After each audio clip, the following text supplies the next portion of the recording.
오늘 말씀은 길지만 세례 요한에 대한 핵심적인 말씀입니다. 18절, 19절 말씀을 보니까 세례 요한은 예수님께서 메시아이심을 확신하지 못한 것 같습니다. 그래서 제자들을 보내어서 선생님이 오실 그분입니까? 아니면 저희가 다른 사람을 기다려야 됩니까? 라고 직접적으로 여쭈어 보았습니다. 그때 예수님께서 기다 아니다 라고 확실하게 말씀하시지 않고요, 이사야서 61장 1절 2절 말씀을 인용하시면서 본인이 간접적으로 메시아임을 시사하셨습니다. 다 같이 이사야서 61장 1절 2절을 같이 한번 읽어보도록 하겠습니다. 시작.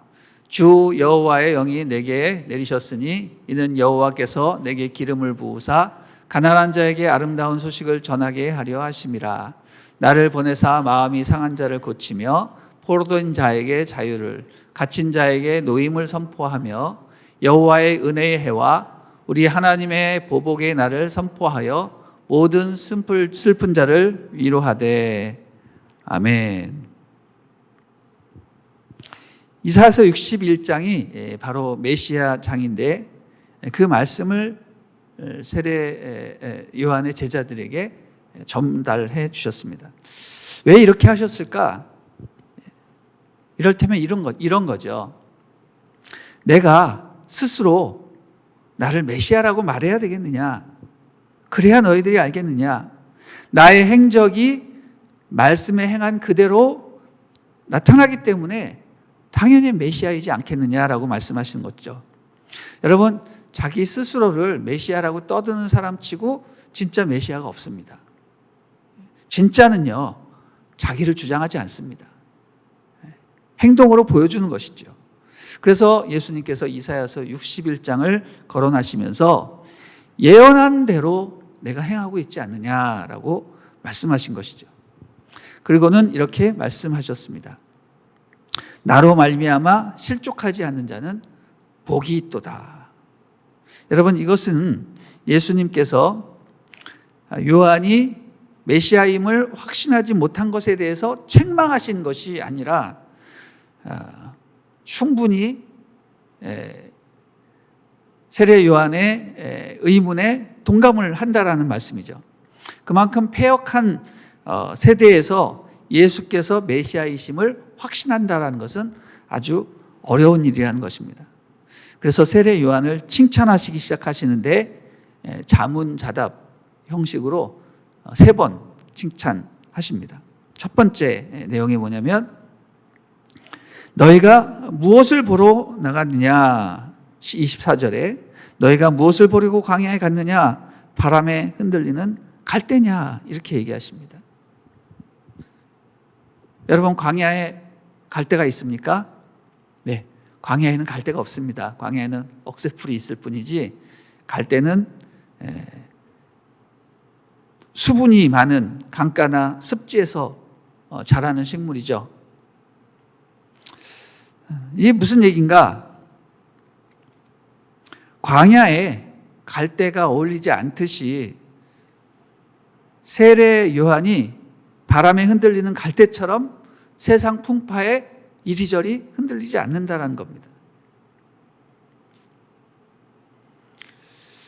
척박한 광야 같은 곳에서 살면서 뜻을 굽히지 않고 오직 주님만 바라보고 사는 사람이 바로 세례 요한이다라는 뜻이죠. 그럼 두 번째 예수님 또 말씀하십니다. 바람에 흔들리는 갈대가 아니라면 너희는 무엇을 보려고 갔느냐? 좋은 옷을 입은 사람이냐?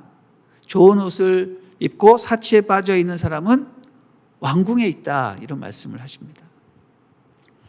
광야는 남에게 보이기 위한 가식적인 행동이나 꾸미는 것이 필요 없는 곳이다.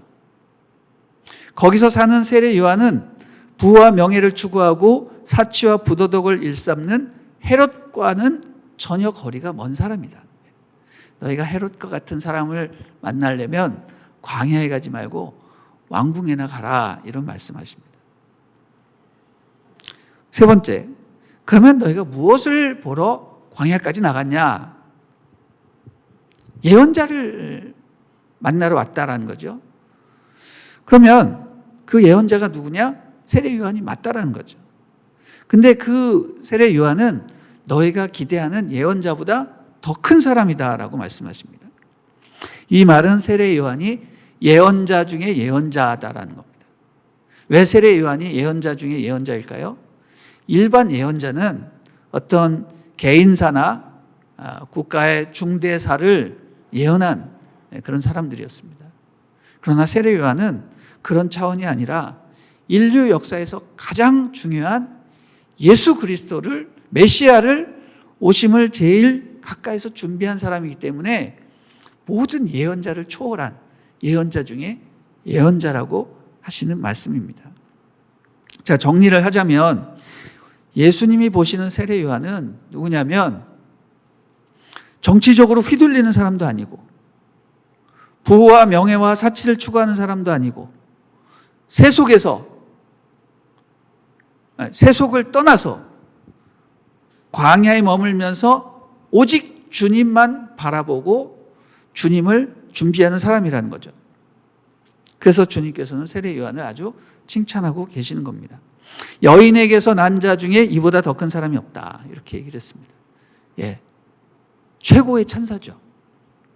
비록 감옥에서 지금 갇혀 있고 또 명확하지 않은 증거로 인해서 예수님께서 메시아이지 않을 수도 있겠다라는 의심을 했지만 그 연약함을 인정하시면서 우리 주님께서는 세례 요한을 칭찬하고 계시는 겁니다. 우리 29절부터 35절까지 말씀 또 한번 보겠습니다. 시작. 요한의 설교를 들은 사람들과 심지어는 세리들도 요한의 세례를 받았고 하나님이 의로우신 분임을 드러냈습니다. 그러나 바리새파 사람들과 율법학자들은 요한에게 세례를 받지 않았고 자기들을 향한 하나님의 계획을 물리쳤습니다. 그러니 이 세대 사람들을 무엇에 비교할 수 있을까? 그들은 무엇과 같을까? 그들은 시장에 앉아서 서로 부르며 이렇게 말하는 아이들과 같다. 우리가 너희를 위해 피리를 불어도 너희는 춤추지 않았고 우리가 애곡해도 너희는 울지 않았다. 세례자 요한이 와서 빵도 먹지 않고 포도주도 마시지 않자 너희는 저 사람이 귀신 들렸다라고 하며 인자가 와서 먹고 마시니 너희가 말하기를 보라 저 사람은 먹보에다 술꾼으로 세리와 죄인의 친구다라고 말한다. 그러나 지혜의 자녀들이 결국 지혜가 옳다는 것을 인증하는 법이다. 아멘. 여러분, 세례 요한이 광야에서 전한 메시지는 무엇입니까? 그가 전한 메시지는 단순한 것이었습니다. 회개하라, 천국이 가까이 왔다. 회개하라, 천국이 가까이 왔다.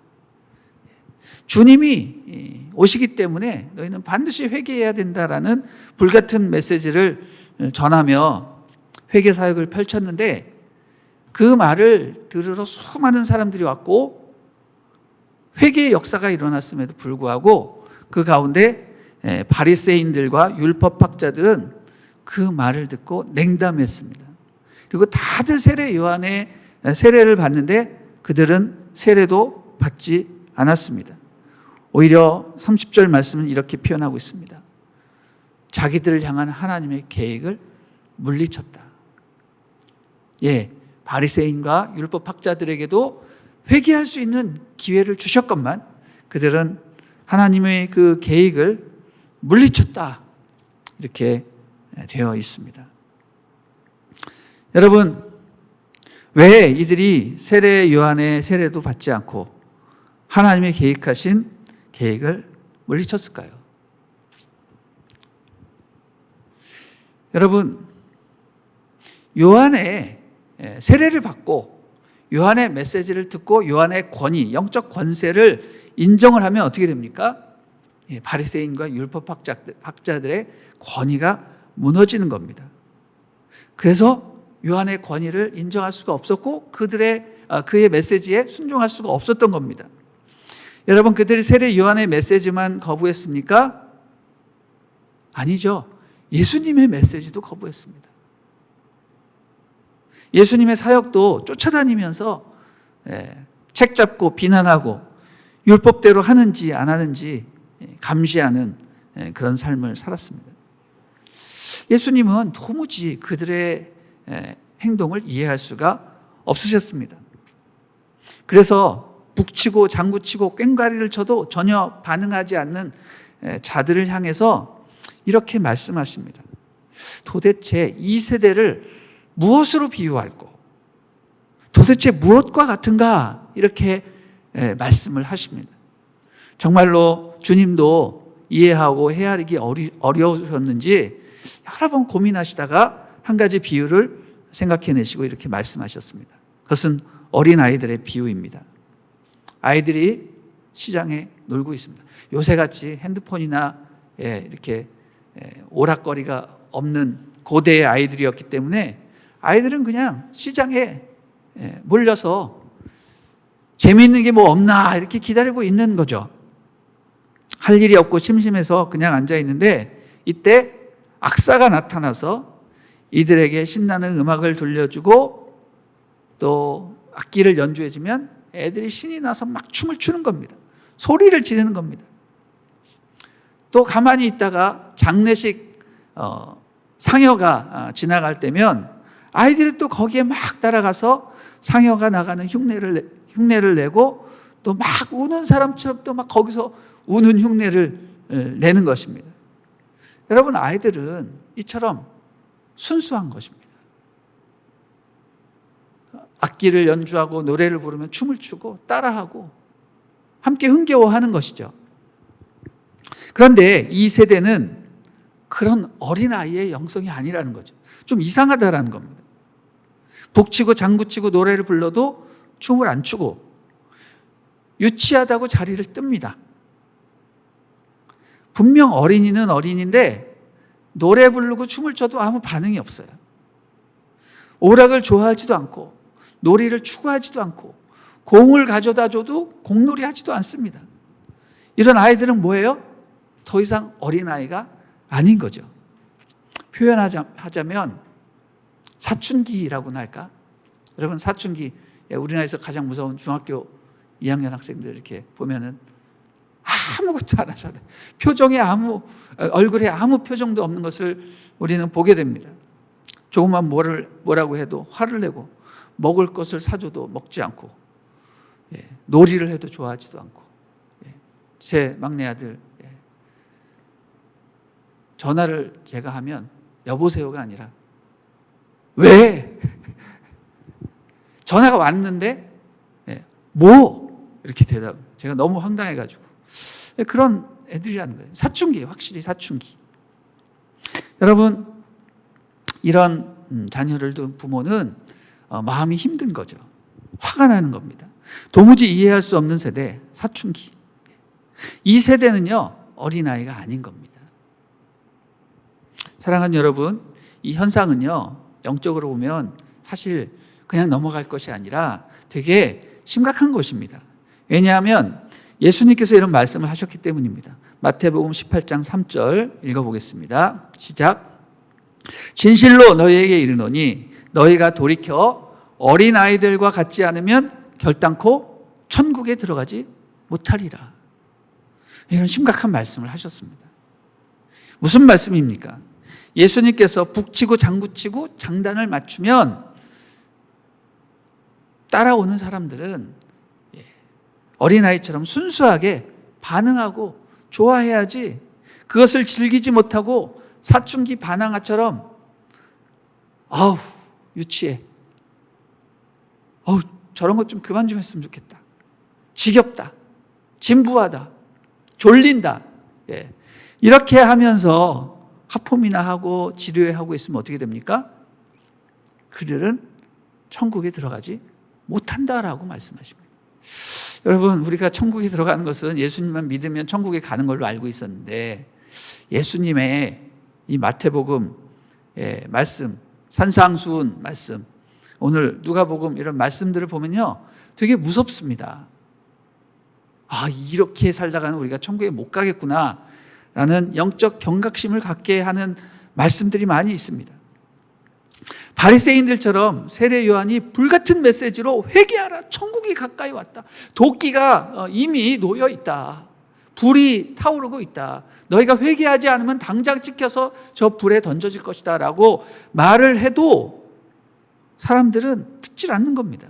특별히 종교 지도자들, 바리새인과 율법학자들, 하나님 말씀을 그렇게 잘하는 사람들이 그 메시지를 듣지 않고 세례도 안 받고 자존심 상한다고 머리 숙이기를 거부하고 거룩한 사역을 폄하하며 귀신 들렸다, 악령의 장난이다, 뭐 이렇게 얘기하면서 한 영혼을 구원하기 위한 그런 성육신적인 마인드로 내려오신 예수님의 그 모든 사역을 세속적이다, 거룩하지 못하다, 참람하다 이렇게 비난하면서 주님을 방해하고 있습니다. 어떻게 됩니까? 그들은 결단코 천국에 들어가지 못할 것이다. 어린아이와 같은 영성을 소유하지 않으면 너는 그렇게 천국에 못 갈 것이다. 이렇게 얘기합니다. 여러분, 왜 이런 현상들이 일어나는 겁니까? 왜 북치고 장구치고 노래하는데 춤추지도 않고 아무 반응을 하지 않는 것일까요? 여러분, 우리의 신앙이 침체가 되면 어떻게 됩니까? 시험이 들거나 누구에 의해서 상처를 받으면 어떻게 됩니까? 제일 먼저 기도가 막히죠. 그리고 목사님 설교가 들어오지 않습니다. 교회 일이 재미가 없어져요. 목사님의 설교를 들어도 저거 예전에 들은 내용인데 너무 뻔한 스토리다. 그러면서 자꾸 딴 생각하면서 설교 시간에 졸게 되는 거죠. 물론 피곤해서 조시는 분도 있지만 마음에 시험이 든 사람은 설교 시간에 눈을 못 떠요. 여러분, 그래서 설교 시간에 여러분 눈 뜨고 들으셔야 돼요. 여기서 눈 감고 들으시는 분이 많은데 일부러라도 눈을 뜨고 목사님을 주목하고 그렇게 들어야 돼요. 또 교회에서 무슨 행사를 하면 자꾸 일만 만든다라고 얘기하고 위에서 자꾸 시킨다라고 얘기하고 저거 다 해봤는데 또 한다라고 얘기하고 이런 부정적인 마음이 들게 되어 있습니다. 모이기를 싫어하고 새로운 것만 찾아다니고 자꾸 자극적이고 감성적인 것만 찾아다니는 그런 현상들이 발생하는 겁니다. 여러분, 제가 이런 얘기를 이렇게 좀 적나라하게 하는 이유는 뭐냐면 바로 이런 모습 가운데 혹시 내가 그런 마음을 갖고 있지 않나 우리가 되돌아보라고 제가 드리는 말씀입니다. 혹시 내가 어린아이의 그 순수한 영성을 떠나서 영적인 사춘기에 빠지지 않는가? 여러분, 사춘기라는 건요, 일생에 있어서 반드시 한두 번쯤은 경험하고 지나가야 되는 겁니다. 근데 여러분, 사춘기는 지나가는 거예요. 반드시 지나가야 돼요. 사춘기를 넘어야 비로소 어른이 되는 거죠. 그런데 어떤 분들은 이 사춘기에 계속 머무는 분이 계세요. 영적 사춘기를 즐기는 분이 계세요. 그럼 어떻게 됩니까? 예수님이 말씀하셨습니다. 너희가 어린아이와 같은 영성을 소유하지 않으면 천국에 들어가지 못할 것이다. 굉장히 무서운 말씀입니다. 비록 내가 지금 영적 사춘기에 있다 하더라도 빨리 그것을 지나가고 극복하려고 노력을 해야지 그냥 거기에서 머물러 버리면 세례 요한의 메시지도 거부하고 나아가서 예수님의 불같은 메시지도 거부하게 되는 거예요. 그럼 천국에 못 들어가는 거예요. 예수님의 메시지를 거부하는데 어떻게 천국에 들어가요? 그래서 예수님께서 뭐라고 결론을 내리십니까? 35절에 굉장히 어려운 말씀으로 결론을 내리시죠. 읽어보겠습니다. 시작. 그러나 지혜의 자녀들이 결국 지혜가 옳다는 것을 인증하는 법이다. 이게 도대체 무슨 얘기인가? 어려우면 영어 성경을 한번 읽어보겠습니다. 영어 성경이 뭐라고 되어 있습니까? But wisdom is proved right by all her children. 죄송합니다. 아침부터 영어에서. 무슨 뜻이에요? 지혜는 아이들에 의해서 옳다고 증명된다라는 뜻이에요. 확실히 쉽게 다가오죠? 지혜란 무엇이냐? 아이들이 증명하는 거예요. 단순한 겁니다. 명확한 것입니다. 아이들을 보면 알아요. 아이들이 좋아하면 재밌는 거예요. 아이들이 싫어하면 재미없는 거예요. 어른들은 가식적으로 싫어도 좋다고 얘기하고 좋아도 싫다고 얘기하고 뭐 그런 정치적인 게 있지만 우리 아이들은 그렇지 않거든요. 지혜라는 것은 아이들에 의해서 옳다고 증명되는 거다. 아이들이 노는 것만 봐도 지혜를 우리는 깨닫게 된다는 겁니다. 여러분, 아이들이 어떻게 놀아요? 악사가 음악을 연주하면 신나게 장단을 맞추어서 막 까불고 놀고 춤추고 막 장난치고 하는 거예요. 노래가 나오면 거기에 따라서 반응하게 돼 있어요. 이게 정상이라는 거예요. 우리 성도들은 하나님이 노래를 부르시고 북치고 장구를 치시면 우리 성도들은 어린아이와 같이 순수하게 뛰놀고 찬양하고 예배하고 눈물 흘리고 기도하는 거예요. 여러분, 우리 예배 중에 뜨겁게 찬양하고 막 두 손 들고 때로는 무릎 꿇고 막 눈물 흘리고 하는 그런 영적인 행동들을 유치하다고 생각하지 마십시오. 광란적인 광신적인 행동이다, 그렇게 폄하하지 마십시오. 굉장히 홀리한 것이고 굉장히 영적인 것이고 굉장히 진지한 것입니다. 그런 것을 따라가야 돼요. 좀 적응이 안 되면 집중을 하면서 따라하려고 노력을 해야 돼요. 그렇게 해야 은혜를 받고 그래야 구원이 가까워지는 것입니다. 주님이 회개의 메시지를 전파하시는데 계속 냉담한 반응을 보이면 그를 놓쳐버리게 돼요. 관심이 없어져요.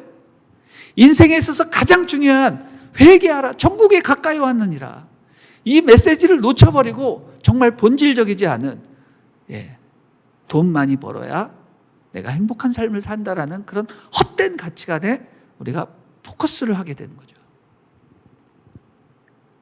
예수님이 심판하러 다시 오신다는 재림의 메시지를 우리는 놓쳐버리게 된다는 겁니다.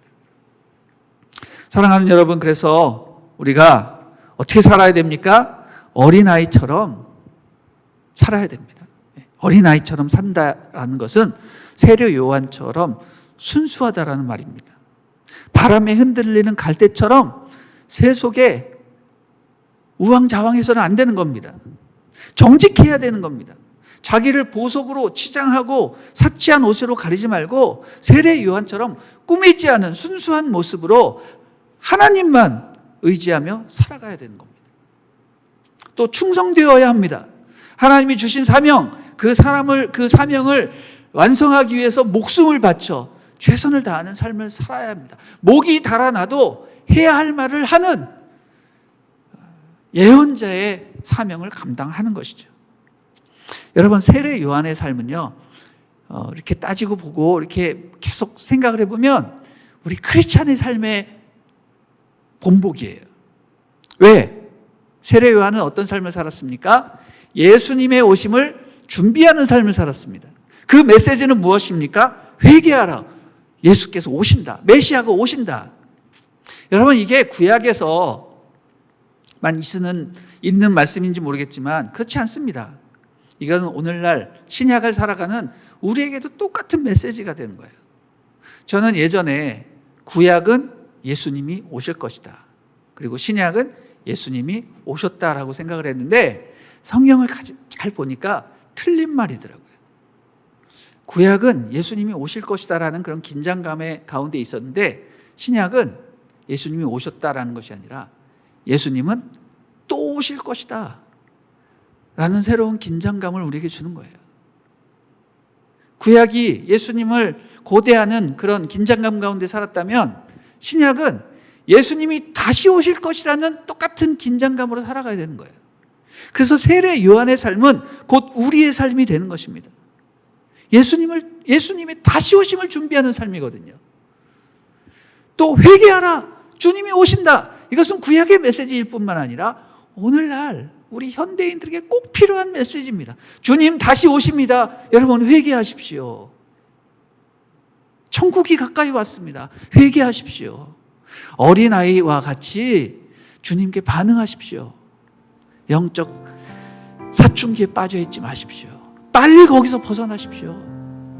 이게 바로 세례 요한의 메시지라는 거죠. 여러분, 누가 세례 요한이에요? 바로 우리가, 내가 세례 요한입니다. 그래서 주님의 다시 오심을 준비하는 것이죠. 여러분, 이런 메시지, 이런 불이 우리 마음 가운데 늘 타오르기를 주님의 이름으로 축원합니다. 아멘.